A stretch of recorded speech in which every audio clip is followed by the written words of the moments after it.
Okay, it's loading.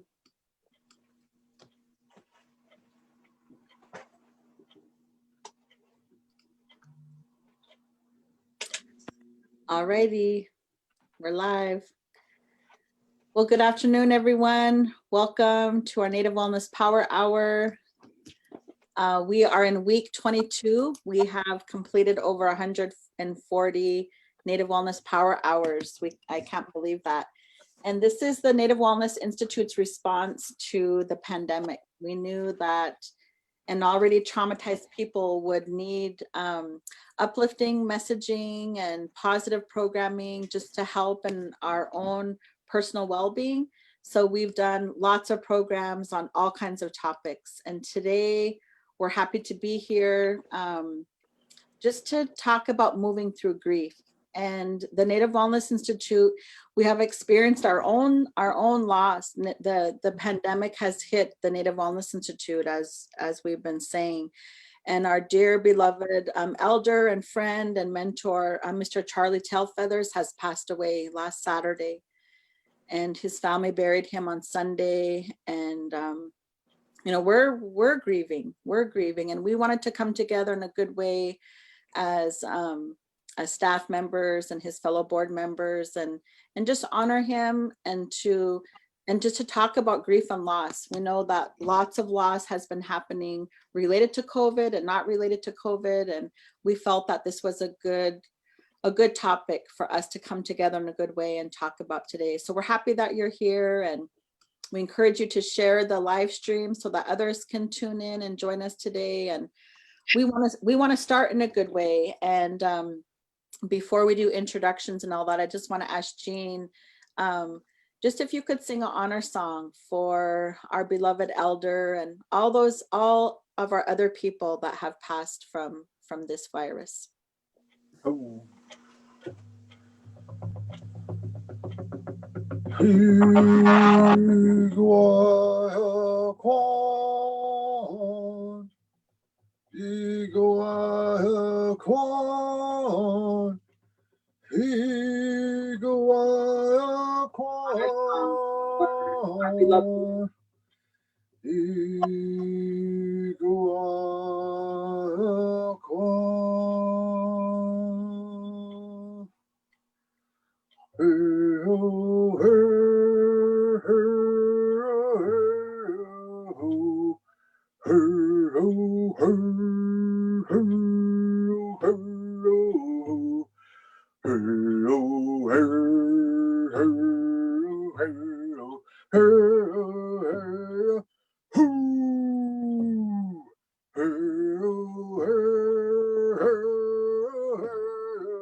Thank you, Jean. That was beautiful.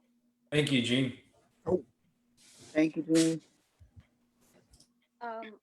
So why don't we just quickly go around and introduce ourselves before we get started.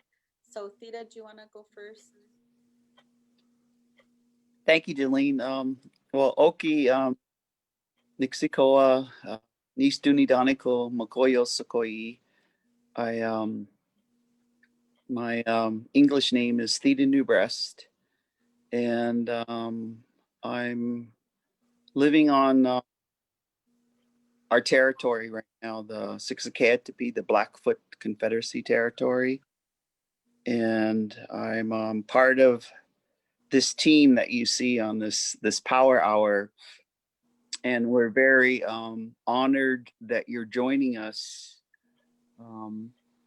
I guess it's kind of trippy, like I've been asking myself, do I introduce myself in the white way? Okay, in the white way, the white way, I got a couple degrees from UC Berkeley. I'm a clinical. My clinical work is with pregnant addicts in the white way, and then this other side says, no, that's just a small part of you. Introduce yourself in your Indian way. So I guess like I'm a mini matriarch to hundreds, because I'm auntie to a whole bunch of people on this res. I am a partner to a vow of my life partner, but I have vows to my siblings, and I have 64 first cousins. And I'm glad we're talking about this, because my family was just explaining how we can't go to all their funerals if they all die. I mean, like all 64, we were like, and anyway, we can't do gatherings because it's illegal.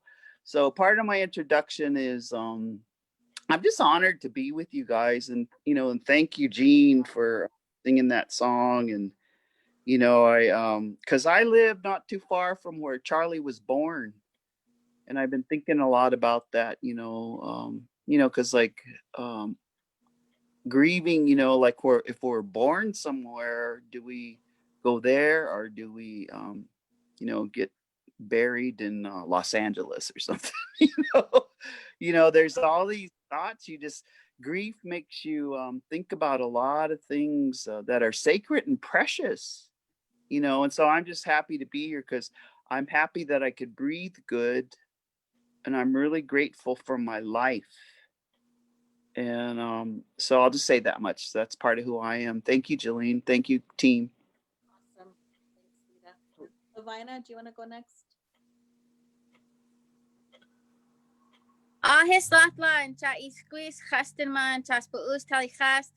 Hello, my friends. My Indian name is Justinma, which means talks good, was given to me by my yaya.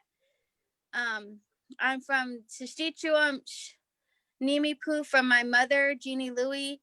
I am from the Insokchin, Snikes, Lakes, and Okanagan bands of the Colville Confederated Tribes from my dad's side of the family. And I'm just grateful to be here today, especially with my brothers and sisters of NWI. And when I think about who I am who I am because of this team, because of my family, because of my parents, because of my siblings. They all make me who I am. And this elder that we've lost, that's now become an ancestor, he's a big foundation in who I am. And the teachings that he taught me, how he made me stand in front of so many young people and teach them about our water and how precious our water is, and how our water is what makes us who we are, and how it connects us all across Turtle Island. And he even one time, we were getting ready to do our medicine tie ceremony, and I didn't have my skirt, and he made me take the tablecloth off the table and put that tablecloth on. He scolded me, and he told me, you always have to be prepared. And I did. I had that big old tablecloth wrapped around me like 4 times. But this elder, he made me who I am. He helped mold me into who I am. So Limlem Chinchas Pu'us Talichas, thank you from my heart for being here with us today. As many of you are dealing with grief and loss, we are here with you. Limlemch. Awesome. Thank you, LoVina. Thank you, LoVina. Jean, do you want to introduce yourself next? Yeah, gonna choose, kaya ya hak to a sock, doctor Tana kat, kakita kak to kadu I hochiti, which kitadiaria had ish, if the hini to a sock, Tlinkit away with Yaslagi, Filipino, I gonna choose, Anya Husani gonna choose. My name is Jean Tagaban. My last name, Tagaban, is my Filipino side, Tagaban, from El Locos Norte is my grandfather, and or my great-grandfather, and Bentok was my grandfather. My Tlingit name is Gayal. I'm of the Duck Dane Ton, Raven Freshwater Sockeye clan, Wishkiton, child of Eagle Shark clan from Mahuan in Juneau, Alaska. And again, I'm Cherokee, Tlingit, and Filipino. My Cherokee side, my people come from, before the trail, comes from Georgia, Tennessee area. And I'm coming to you right now from the land of the Coast Salish, of the Puyallup people over here in Ruston, Washington right now, what they call it. You know, and I just wanted to say that also and introduce myself in the traditional way that I learned, because, you know, we're talking about grief and loss, you know, and I truly believe that when we introduce ourselves, we know how to introduce ourselves in a traditional way, that's healing from grief. That's healing, you know, and so that's just part of it as well. Because as Sister said, you know, it was my ancestors and my elders who taught me who I am.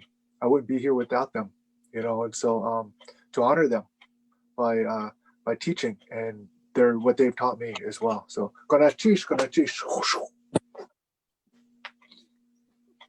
Awesome. Thanks, Jean. Thosh, you want to go next and introduce yourself? Yeah, hello everyone. It's Cook Thosh. I feel good to see everybody here. And I feel good to be sitting in front of all of you and for all of our relatives out there that are tuning in. My name is Thosh. Thosh means sun or day in autumn. And that's on my father's side, my maternal side, and on my mom's side, my maternal side, Haudenosaunee, Wajaji, Oklahoma, Amajad. And so I'm just happy to be a part of this board here. Anya Chipkan, Native Wellness Institute board member, Welfare Culture co-founder, and Anya and Ki, Skiki my house is right here in Phoenix, and I live right here with my wife Chelsea and our 2-year daughter Aloe and our little 25-week-old baby that Chelsea's making in the womb. And so we're just a young family that's very passionate about health and wellness and following the ways that set forth for us by the ancestors and by a lot of elders that walk before us, such as Charles Shadow Walks. And his passing was for us was something that we had some time to prepare for, but just remembering all of the teachings that Charlie had left for us is the way that we honor him. And I always say that the best way I think to honor our ancestors or our relatives who have moved on is to live and aspire to be like them during their most powerful times. And I always, as a young person today, sometimes me and Chelsea talk about this all the time. Sometimes we get hot-headed and we get offended, our ego gets offended. And we have to remind ourselves, how would so-and-so respond to this? How would Charlie have responded to this? How would grandma this or grandpa so-and-so respond to these things? Let's act like them. Let's aspire to be like them in the most powerful times that they were, which is at the end of their life there when they had gathered all this life knowledge. So that's the way I'll continue to honor Charlie as I do with all the other people that have moved on. So I'm just so grateful to have known him. And I've only known him for this past like 11 or 12 years. And more recently, this past I'd say 3 or 4 years, I got more serious about asking and learning, even though he was an elder from a different nation. With my travels throughout Native country, I know I'm a young person, but I've been traveling Native country for 20 years through youth council, through ceremony, through all kinds of things. And one thing I've learned about Native people is we have so much similarities.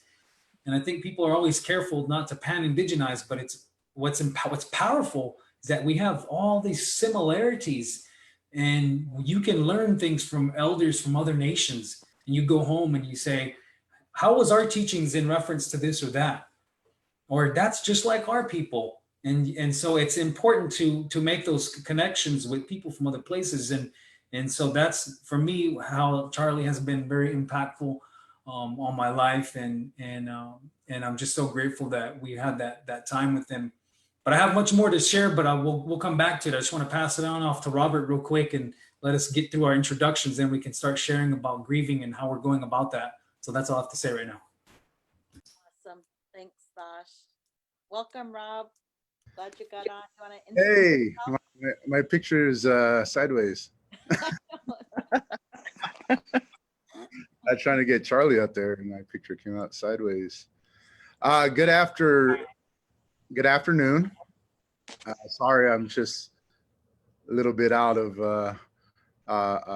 My name is Robert Johnston, Muskogee and Choctaw. Choctaw on my dad's side, Muskogee on my mother's side. And good day. It's a really good day. I just got out of the chiropractor's office, so I'm walking a little bit straighter today. And but yeah, it's just a really good day. But just glad that you're all here and that you're all tuning in. I know we hear a lot from people that say they tune in every day at noon just to hear some good words and hear what we got to say and listen to some good topics. And, part of that reason is just to really acknowledge this time and acknowledging a time of change. And a time of change isn't always easy, but it shouldn't always be scary either. And anything that happens that's new or anything that changes or anything that shifts, just as our ancestors would ask us, what can we learn from this? And what can we expect for this? And how can we let go of the things that we don't need to hold on anymore as we shift, as we move with that shift? And what do we need to take with us? What do we need to take with us into that shift?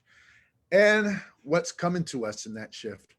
So a lot of things to be aware of, and it's a big cleansing that happens, So, yeah, I just wanted to share that. I just wanted to open that up with that, and I'll share a little bit more. And right now, I'm just looking for a picture that isn't sideways that we could have our elder with us. But no. Nice. Thank you, Rob. Are you wearing your Shift Happens shirt today? Excuse you? No, I can. Your Shift Happens. Oh, I'm wearing the same one. All right. Awesome. Okay.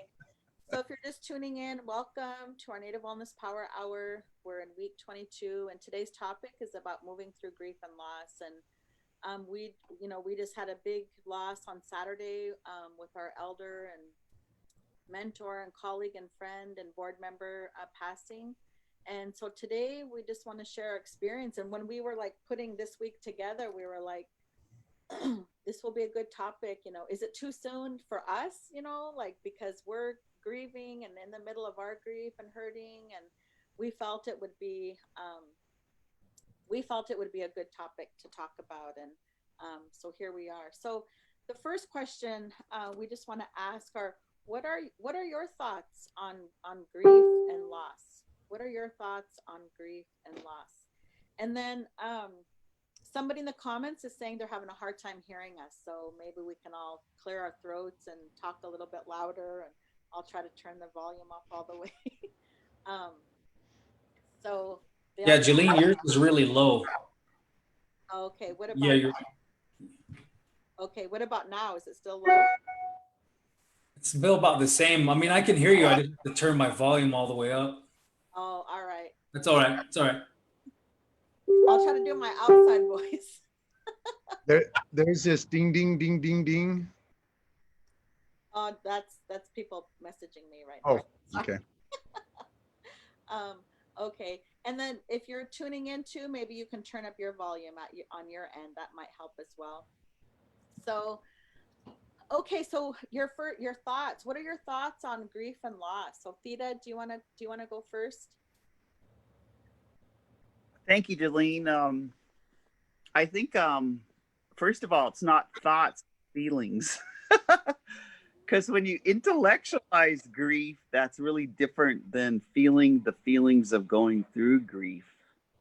And for me, that was something I think as I matured, I really had to learn that it was about feeling and not intellectualizing how I'm supposed to feel or having some other people define it for me. So I really have to be quiet and just be, just be and feel feelings. I have I guess, elders like Carol Murray. Carol Murray is my close cousin, and we were just talking for 2 hours about anniversaries of grief. And so maybe I'll just speak to what I have learned to pay attention to is like anniversaries of, when my dad died, anniversaries of when my significant other mothers died, and anniversaries of when my other fathers died, anniversaries when my grandparents died, and then even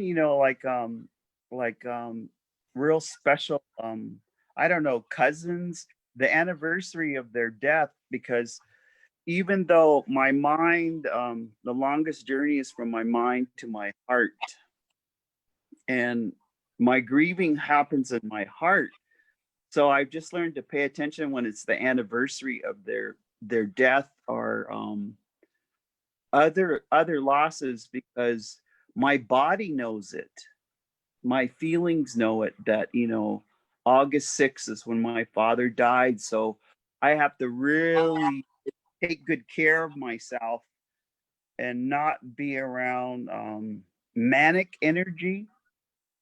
Because I notice in my grieving that if I'm around manic energy, it stops and my grief stays stuck.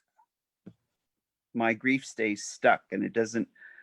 And I guess a good way to explain it, like when my father did die, the next year, I had really bad colds and flu symptoms and bronchitis because my body was grieving out loud. And so part of my grieving is and this, I don't, I have to talk about a story. Like I just remember doing crazy things like, and forgiving myself. Like when my dad died, like those first couple of months, I would be going somewhere and I would be moving so fast because, that's part of the grief process is to, people think if you move fast, that's a good way to go. But me, I was like, I just remember, not putting my car in park because I wasn't paying attention. And I tried to get out of my car and it was still going and I had to chase it down the street. And then I just felt so foolish because I had forgot to put my car in park, and then my family they go, just forget it. You're just grieving. It's okay. Don't beat yourself up, but try to remember to put your car in park, because I was like, I did it about 3 or 4 times. And one time I had to chase my car, and jump in there and put it in park. So in my grieving, I've learned to, each one is like a fingerprint. It's like a fingerprint. It's not Kubler-Ross. It's, there's white grief and Indian grief. And so in our family, in talking with Carol, we go through despair, and we have to be really kind to. I have to be kind to myself, because I could get angry, and I don't want to anger out at somebody, or say something that will hurt them, or because in the old days when I was younger, I'd just beat you up. I would just kick your ass. That was how I processed my grief. But now that I'm older and more mature, I don't want to be. So Jillene, so when you ask that, I think I've been what I've noticed with this grief is that the wisdom of this grief is unfolding for me.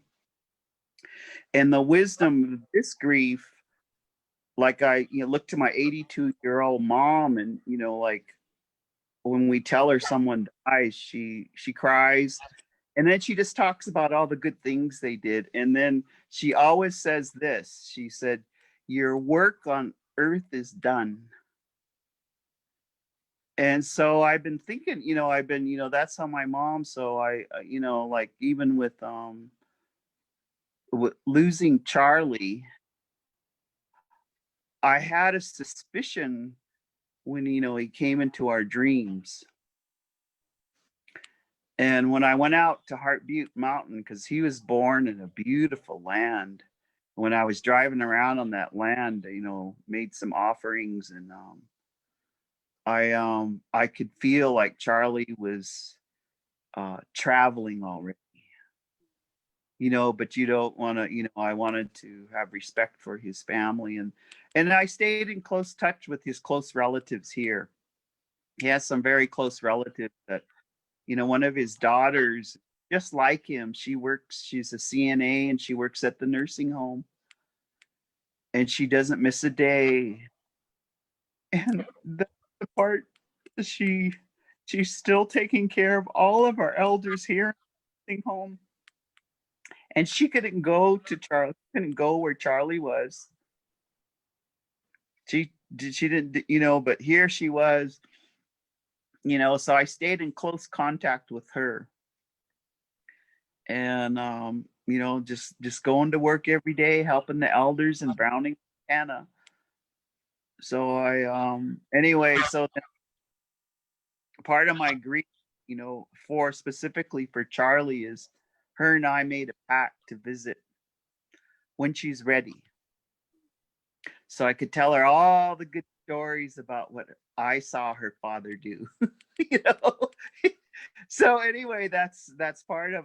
But my we're getting prepared now, because we have a couple elders sick with COVID here, and we have one leaving pretty soon. And so you asked that question, so I just take one day at a time, and I make sure that a lot of my day is filled with joy and happiness.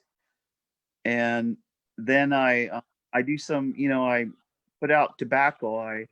I do all the things that we're instructed on protocols around, because it's a natural cycle of life.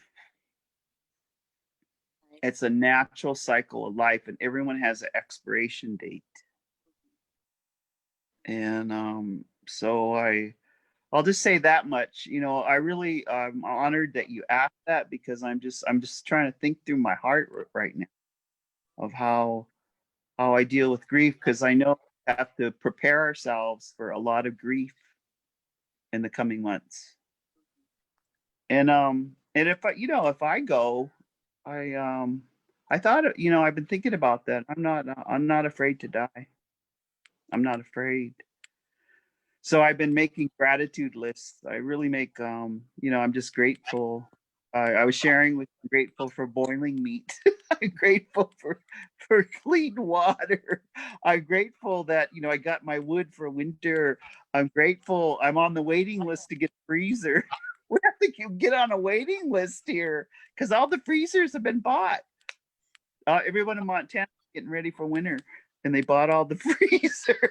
So anyway, I'll pass it back to you, Jillene, and thank you for asking. Yeah, thank you, Theda. LoVina, do you want to share next? What are your Yeah. thoughts on grief and loss? Yeah. So I was just thinking about it, and for us, for our tribe, like when we have somebody in our family pass away, we have to clean everything out of the house. We have certain things that we have to do. And you go in, you take down all the pictures, you clean all the walls, you use rosebush water, you burn the beds, you burn anything of the clothes, and then you put everything away for the next year for the memorial. And so we have, for us, when a person dies, there's these things that we have to do, that you have to get done. But I think it's after that where you actually have time to process what just happened, and that person is now gone. Because in our teachings, we take all their pictures down for a whole year during that grieving cycle. And I know in the Nez Perce Longhouse, in what the Nimi-Poos do, they have certain, like after the burial, then they have a time for crying, where all the people get to come, and they hold up a shirt, and they say, this is this elder's shirt, and then the people get to cry. And so we have all these different cultural teachings that we've grown up with, but the one thing I think that when I really think about grief and loss, I think about, when I lost two of my best friends in an alcohol related car wreck. That was the motivation that I used to do something for my community, to do a program that would help our kids not drink and drive, or not make those choices. And during this time of us losing our elder, I've thought, how am I going to make him proud of us? What am I going to do to help our people, to help the Native Wellness Institute? What am I going to do? How am I going to make, everything he taught me, how am I going to share that with everybody so that his memory lives on through me? And those are the, I feel like you can take grief and loss and you can use it to motivate you to honor the people who have passed on, and to live your life in an honorable and good way for them. And so that's just that's how I feel, grief and loss. That's how grief has impacted me when I've lost people in my life. I feel like it motivated me to live larger, or live bigger, or just live with more passion, because I could go today and what what have I taught my children and my community? How have I helped them? And so I don't know, that's just that's how I feel about it. And I just I don't know, that's just, and all of the rock and reses that we've ever done, we've done them in honor and in memory of the people that we've lost. And so that's for me, that's how I deal with it. So but I'm just like I said, I'm praying for everybody that we can get through this. That's all I have. Thank you, LoVina. I'm gonna ask Robert to share next, because him and LoVina actually might have to leave a little bit early for another workshop. So Robert, would you like to share next and just talk about thoughts and feelings on grief and loss? Yeah, something that Thosh said earlier was, you think about people and what would they say, what would they do? I've been doing that a lot this last couple of days, is really focusing on Charlie. And the emotional part of it, again, is the missing part, the part where you miss the person. But that's the part that's scary to really address. But what has helped me even the last couple of days is to do what I'm doing right now, is to look at the pictures, listen to his voice. Those are what have been helping me. So when I think about, like, even what Thosh said, you know, what would Charlie say, or what would Charlie do? I've been really just hearing those. And you know what Theda said about we shouldn't try to conceptualize it, about what death is. You know, that's one of the things that Charlie talked about. I never knew anyone talk as much about death as Charlie. You know, I never, but the thing is, he's not talking about death. He's talking about life. But of course, death is a part of life. You know, just like, you know, if he is talking a story about, or talking about a story, well, the story has a beginning and an ending. And sometimes we just don't like to hear the endings. But Charlie wasn't afraid of that.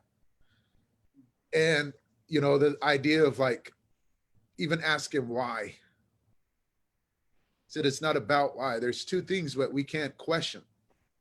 And that's why we're here and why we have to go. The two things we can't question.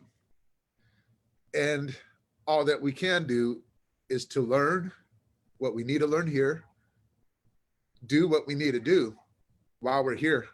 Because what we learn and what we do, our bodies and our minds aren't even going to help us in that next whatever. That's for here. This emotion is for here, right? And that was part of what his teachings were. So yeah, that emotional part of what we're feeling right now, to me, that's good. To me, that's honoring what we have right now. And that's our ability to cry. And that's our ability to heal. That's our ability to hurt, because we may not have that in the next life, right? And the other part of what Charlie talked about too is, you know, what was, and it's almost like preparation, because almost like a year ago when he talked about that, because a lot of people are experiencing that right now with COVID, that when they have a loved one in the hospital, they can't visit them. They can't be there with them on their passing. And he did talk about that. And this is a year ago, before COVID, before all that. And his thoughts on it were, visit them. You know, if they're meant to go on their journey, if you spent this time with them, you live with them, then you're not going to stop that if it's their time to go. And all you're going to do when you show up is you're going to be sad and crying. And you can do that at home. Let this be a peaceful time for them. Unless you're going to come there with a gift to the family. But for them, this is their agreement with Creator. And you can't stop that or interrupt it. Right? Is what his teaching was. And I told him too, Charlie, that's tough. That's tough for me to hear, you know, because that's not how we see things. You know, a lot of us don't see things. But I also realize is that how he speaks and how he's teaching, like, that's how Charlie teaches. He doesn't care how it fits in your, he knows what he knows. He knows what's been passed down. And right now, I really appreciate that teaching because I understand it better. I understand it better. And, you know, that's what I really appreciate about having, you know, we talk about all the time is having mentors and having support that help you during these times. And, you know, having Charlie around, the fun times and the other times, we went through some tough times with Charlie by our side too. We also had a lot of fun. If you look at the picture of me, I can tell you where that is. We're in Australia and we're going over the Daintree rainforest. And we're talking about farts. I mean, you know, all my time with Charlie wasn't philosophical, you know, it was funny, it was crazy. You know, he was human. and he had that, and we're just having a good time and having a fun time. And, you know, we don't question those things, right? We don't question when we're feeling good.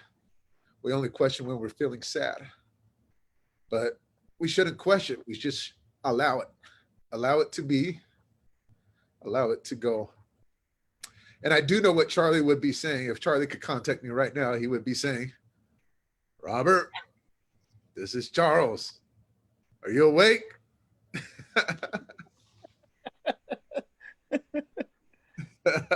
That's exactly what he'd be saying. Wait, actually, if you don't mind. Good morning, Robert. This is Charles. Just checking to see if you're awake. That's what he'd be saying. Awesome. But oh, thank you. Thank you, Robert. Thank you, Robert. I think in that picture you're talking about, he was talking about your farts because you were bombing us out on the way. Okay. Jillene, how about you? You want to share next your thoughts and feelings about grief and loss? Is that me? Yeah, Jean. Okay. Hey, thank you, everybody. I just want to say it's good to see you guys. It's really good to see you. You know, because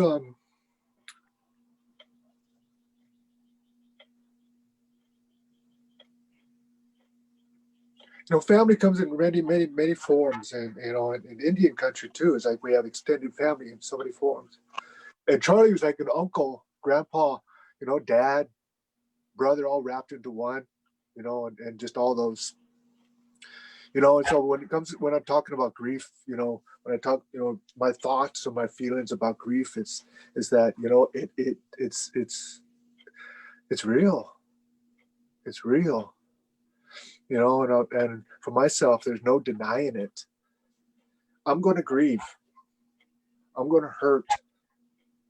My heart hurts and gets heavy, and and I'm going to feel it, and I'm going to acknowledge it as well, and my grief. I could be in the middle of the supermarket, man. I remember this one. I lost a cousin, to an accident, a very, a tragic accident. I'm in the line at the supermarket, then all of a sudden I see something or something comes up, and I just start weeping.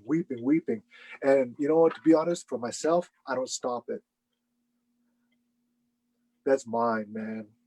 That's mine. That's my grief. And it's there, and right there in the moment, I'm going to weep and I'm putting stuff on the conveyor belt, and and the lady's asking, "Are you okay?" I said, "Yeah, I'm fine. Okay." And you're still bagging it up, and I'm saying thank you, but it's mine. It's mine. And that's my grief. And everybody's going to grieve differently. But it's there because, we grieve because we care, we love, and it's there. And so for myself, that grief is just real. And at the same time, it's with the grief of that hurt, that heaviness that's there. I'll acknowledge that. But it is, I do have like just joy and happiness because I think about Charlie, and I think about my other ancestors who have walked on. It's like, because there they are, they're ancestors. And it gives me comfort that knowing during this time of COVID, you can't go in to be there with your relatives. But you know what? Our Indian way is that our relatives are with them. Because I know my grandmas, my aunties, when it's that time for them to pass on, they start talking. And they start talking to their uncles, their moms, their dads, grandmas, relatives. They came to see me, and so those relatives are there. So that comforts me, knowing that in my Indian way, my beliefs, that they're not alone. That they're not alone. And I know Charlie wasn't alone, because I know my ancestors were there too. All of our ancestors were there, and it comforts me now that Charlie's there talking, sharing with my ancestors, going, "Oh, let me tell you about that kid, that Raven kid, holy, this one time he got a car, a bike wreck, it was by a squirrel. Yeah. I told him, I had to tell him that it wasn't, I go, because I remember telling Charlie that it was a squirrel that knocked me off my bike and busted me up. He goes, well, you got a lesson. You had to learn something from that. Sometimes you get initiated into a higher level and accidents like that. And I told Charlie, I said, well, how come it had to be so severe, man? I didn't need to get busted up so much. And then he goes, you wouldn't have listened then. Which is true. And so it's like, and then he went on telling me his stories and stuff, but it's like, but it gives me comfort that, that Charlie right now is with my ancestors, and my ancestors are embracing him, because Charlie's a baby ancestor, a new ancestor, and so it's with my belief systems, my learnings, and my learnings from Charlie, my learnings from my elders, my teachers, so many of them, and it's about putting them into action, and testing them out, and because during this time it's like, do they really work? Yeah, and so it's and so that's part of grief is it's real, man. It's real, that loss, but that joy, because I know he's there. And I just want to say too, one thing about this. I had a conversation with a friend of mine not too long ago about this discussion, because when I was younger, nobody talked to me about the extent of loss that I'm going to feel as I age. Nobody talked to me about the magnitude of the loss that I'm going to feel as I age. Mm-hmm. And traditionally, we talked about this, and this is such a valuable discussion we're having, because we are going to lose. And it's going to be one day. I was thinking about this, about how one day I'm going to be that, and it's my time. And those little babies that are coming up now, they're going to be in the 20-somethings. Those little babies with the NWI, they're going to be those 20-somethings, and so that really comforts me, because I remember Charlie sitting there watching those youth in the big tent in San Diego as they're dancing. I would sit there and just watch Charlie, and he's sitting there, his hat's down, his brow down, just sitting there. But the joy he felt from that, because he had hope. He had hope. And now Charlie's whispering those little whispers in each of their ears. And that gives me comfort, but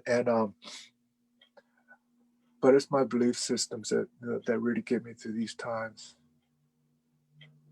Because, I learned that about, when my grandma passed on, that when it was her time, I saw her as her body laid there in the casket.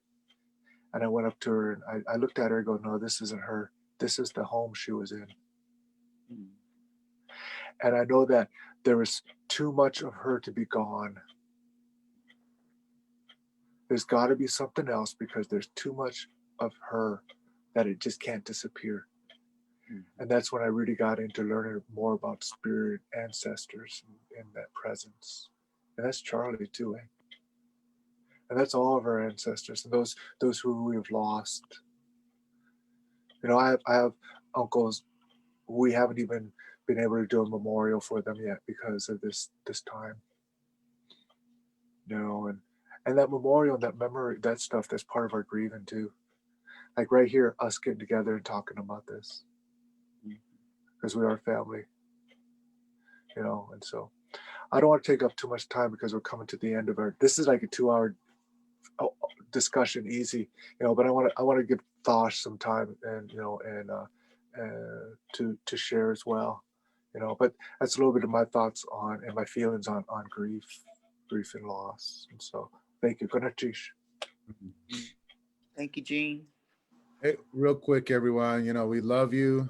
And one of my last conversations with Charlie, he loved the fact of the work we were doing, and he kept saying, keep doing what you're doing on Zoom. And that's what me and LoVina got to do right now. We got to go be with some young people on Zoom. So take care. Love you all. Love you, Robert. Love you, LoVina. Awesome. Thank you. you. Thanks, Jean, for your words. And I definitely, I can already see that we need to do a part 2 on this. We had like 3 questions I was going to ask them, and we've gotten through one. But Thosh, if you could share next about your thoughts and feelings on grief and loss, please. I knew it was going to be like this. I was going to tell you guys and everybody else, it needs to be like a power 5 hour, because this is a huge topic, and grief and loss is something that in growing up in Anakamir Autumn and Salt River, that was a big part of our Himaduk. It's a big part of our way of life as all Indigenous people.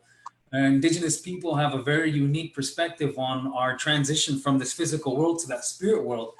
And that's one of the biggest things I like to try to share with people when people are trying to get in touch with their teachings from where they come from and their indigeneities. Learn about those practices, learn about the protocols, that the steps that we take to help us through that grievance, and adopt that worldview of our ancestors where we don't see it as death, and we don't see it as death in the sense, in the Western sense. In the Western sense, there's so much infiltration from Western ideology, Western religious ideology.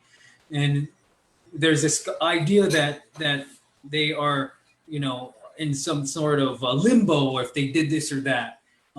And it's so different than all of the spiritual leaders that I've met traveling around native country, and even other parts of the culture, other cultures. Some people from African cultures have very similar, understandings of us. And they say, no, those people transition, they go into a place, it's another place beyond our human imagination. Our human minds cannot fathom what that space is, what that spiritual space is. It's something else, a higher consciousness that we transcend. This meat suit that we wear around is really just, it's a shell. It's something that carries us through that. But we transition, and to me, that understanding that is powerful, and understanding that has always helped me with my grief. When I lost my brother to police brutality, lost my sister who was missing and murdered, lost so many people in our community, friends from suicide, people from all sorts of lifestyle diseases that are so prominent in Native country, and in our community, when one person passes, everybody knows about it, and the same thing, like LoVina said, we put their pictures away. We don't even say their name for about a year. And as we were told by one of our medicine people, many of them say this, they say it takes about almost a year in as far as time in our humanness, it takes about a year for them to transition into this, whatever they are, into that spirit or that angel or something that's working in higher consciousness. And we don't say their name. We put their pictures away. We do all these things. The picture is something that we had to adapt to. So I even adapt that right here on the internet. I don't post them. Even I have a folder of pictures of Charlie after this meeting here. I'm putting them away, which I wanted to do that once I found out that his family did their protocols. But we do that too. We put him away, and I won't be saying his name, and I won't be, I don't judge others that want me to bring him up at all. But just for myself, it's a part of how I help to let them go and not call them back in a way. And I put their pictures away, and it helps with that. That's our original grievance protocols.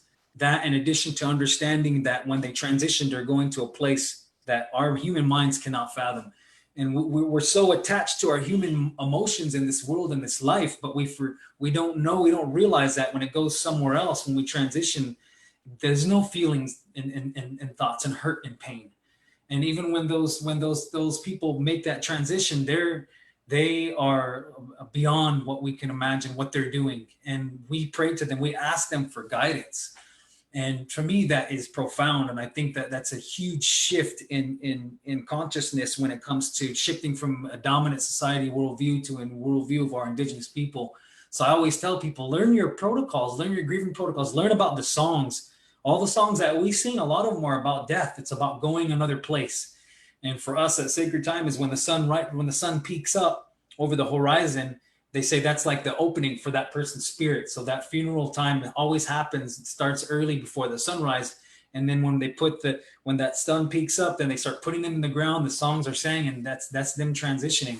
And between the time of when they actually transition to when they are put into the ground and the services, there's that period there where we do we like LoVina said, we get all their belongings, we'll bury it with them, or we burn it with them, all those kinds of things. And that's when we cry. That's when we let out all of our emotions and things like that. Because after After all that stuff is done, for me, it's closure when I go through those processes. Like when we did that with my sister and my brother, that was closure for me. And to know that later on, a year or 2 years down the line, random people would say, hey, you have a brother or a sister that follows you. They're like an angel. That kind of stuff to me is powerful, and more people need to understand that. And again, this is my beliefs. I'm not pushing it on people, but like I said before, if you go all the other cultures around the world outside of Western religious ideology, you'll find that there's all these commonalities in that. And with that, I believe that's important, because the grievance for the family members of the loved ones, grievance when people are not properly, don't have the proper tools to grieve, it internalizes. I've seen that in my own community. We're talking about that. I've seen grief manifest itself as diabetes. I've seen grief manifest itself as depression, anxiety. I've seen it all that starts right here in the heart. It branches out. And we always look at the symptoms. Oh, so-and-so's depressed. Let's put them on this. So-and-so is sick. Their blood sugar is high. Let's give them this blood sugar lowering drug. Let's look at the root. Has that person been grieving properly? Did they allow themselves that space to grieve?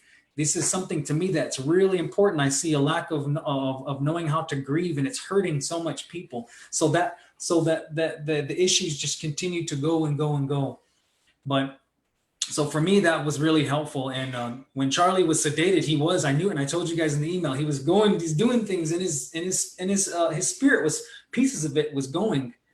And he came into my dream, but he was faint, and he was moving, he was doing something, he was faint like a blur. So I couldn't understand what he was communicating. And then as the time went on, I started to get worried, and I wrote everybody an email. I get worried now because everyone who goes on that ventilator where I'm here in our community, they didn't come off. And so, I was saying that let's be prepared for something. But when I heard the news that, we are going to, they were going to take him off and allow him to transition, that was devastating. Me and Chelsea we were traveling. And that's when I let all my emotions, and I was sobbing and crying and all that, like what I do. And that's when I let it all out, because I was thinking about his family. They couldn't be there with him. They do that. I wasn't worried about him because he's tough. They were talking about a Vietnam veteran. We're talking about a man who's seen things that none of us would be able to process. So I wasn't worried. And he talks about death all the time. He always talked about transitioning and death. And just like Robert said, he wasn't afraid of it. So I wasn't worried for him because I knew he was going to be okay. I didn't need to pray for his journey because it's something that's automatic. Whether people pray for the journey or not, automatically they transition. It's beyond our control as human beings. It's powerful. It's huge. And so that was why I had cried, and also thinking about, I wasn't done learning from that person. And then I think about that. That's what I think about with the other people. And I'm still getting through that. The other people that in my community who we've lost untimely to something that could have been preventable some way or another, I guess. I guess that's my humanness talking. And I think I'm crying because I wasn't done learning from that person. I had more things to ask them. But I know that as we go through and we open up our minds through healing and wellness, those things we're seeking comes into our consciousness, and we learn those things. If we're practicing wellness, they come to our dreams and teach us, oh, this is what I was saying. Or we learn it through everyday experience. Something will click in our mind. That's what so-and-so meant. Oh, this is, now I'm finding out how to apply this to teaching. So that's why, and I cried and I let all that out, and I love to cry. It feels so good.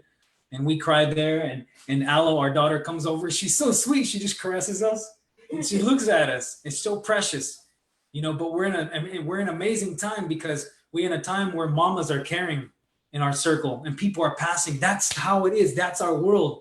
This is what it is to be a human being. That's our humanness. And we have to embrace that. We embrace that hurt, that pain, that whatever it is that hurts us. That's part of it. We've been so conditioned by dominant culture to always feel like we need to cushion. Oh no, that hurts. Oh no, I can't do that. No, that's scary. Our human beings thrived in harsh, crazy climates that none of us could even, imagine going through. And we've always, as human beings, have gone through horrific, tragic things. And we're here today, millions of years later. This is what we do. We have to embrace that, and so this is something that I'm constantly preparing myself because of the untimely, tragic deaths of people in my life. I've always, we learn to start to jump into action. okay, what do I do next?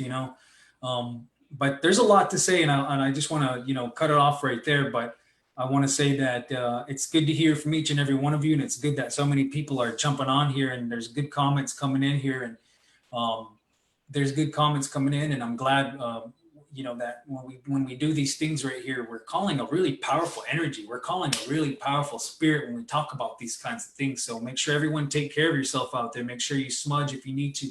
Go outside and breathe. Go outside and, so when you smudge, clean off your eyes so you see beauty. Clean out your ears so you hear that beauty, so you hear that good teachings come in here. Smudge off our throat so we can speak our truth. Give thanks for our food, that it nourishes our spirit, mind, and body. And breathe, and just think about the teachings that person left behind, because people live on through consciousness, and consciousness teachings are a manifestation of consciousness.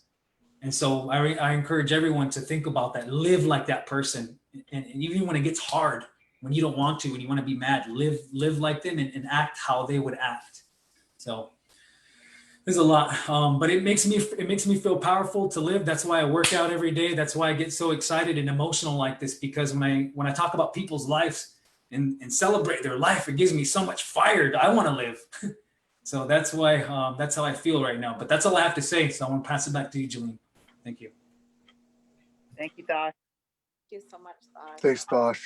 Everyone's words have been so awesome. Hey, Jillene, I just want to say is that, as we go on this, we're going to go a little longer. We're just going to go a little longer with this power hour. And that with Thosh, with that too, is like, but grief affects our lungs too. That's why so many of our native people we're coming across this illness and this COVID. We got to take care of our breathing. That's why it's breathing. We got to breathe. We got to take care of our lungs. So that's so important to do so. But one thing I do want to say is that each of us had a chance to share. But Jillene, you were there during this whole process. You were there keeping us posted from the family and everything. And I just want to say, really appreciate you for that. And I know it was hard for you. I mean, so what are your thoughts? Would you like to share? Thanks, Gene. You might have to speak up a little bit. We're still. Okay, can you hear me? Can you hear me okay? I don't know what it is with my sound. It's all the way up. Of course, I was sad and like with everybody else, and felt, for the family, and but I kept thinking about his teachings around grief and loss, and I kept like remembering the situations where he helped me through my own grief and loss. I remember one time I had to terminate an employee, and I had to go through my own grief around that, and he came right over, and he sat right across from me, and he just said, how are you feeling? And then I told him, and I was crying, and then I would stop crying, and he would say, are you done? And then I would start talking about something else and start crying again, and he'd say, are you done? And then I would cry again, and then finally he would say, okay, it's time to move on now, and then through other time, we had a very traumatic experience one time at one of our gatherings, and it was very similar. Like, he allowed that time to cry and to let that out, and then with death, there's all kinds of loss, right? And like with terminating an employee, for example, and then the death of someone, like, it's still grief, right? And so with death, what he modeled and what he taught was the crying and the sadness, and getting that out, and then getting to a place of being happy for that person, right? They're an ancestor now. They are with their ancestors, and they're with the Creator. So the other day, like, I literally felt myself turn that happiness corner.